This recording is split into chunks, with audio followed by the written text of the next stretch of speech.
Gempa penumpang bumi ialah getaran yang terjadi di permukaan bumi, biasanya disebabkan oleh pergerakan lempeng bumi atau kerak bumi. Hipocentrum merupakan pusat gempa yang berada di dalam bumi. Epicentrum adalah tempat di permukaan bumi yang terdekat dengan hipocentrum.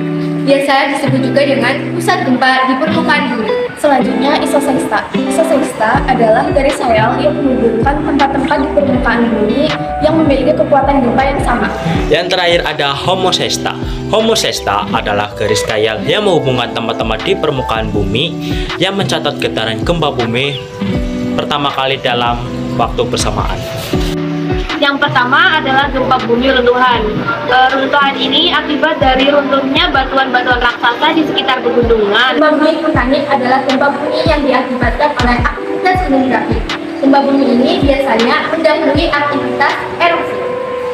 Gempa bumi tektonik diakibatkan oleh proses tektonik yang terjadi pada pergeseran lapisan batuan tua dengan kekuatan yang sangat besar dan meliputi daerah yang luas. Yang terakhir ada tumbukan gempa bumi.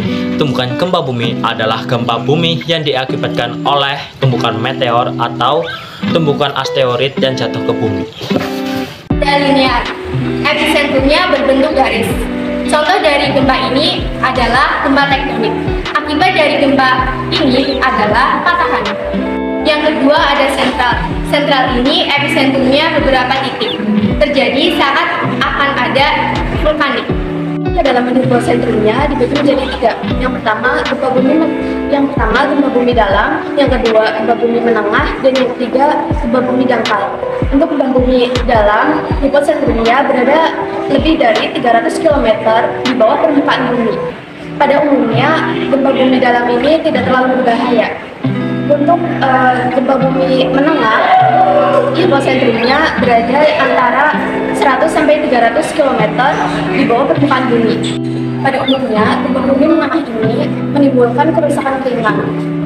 Yang terakhir, gempa bumi dangkal. Untuk gempa bumi dangkal ini, hipotesisnya berada kurang dari 100 km dari permukaan bumi.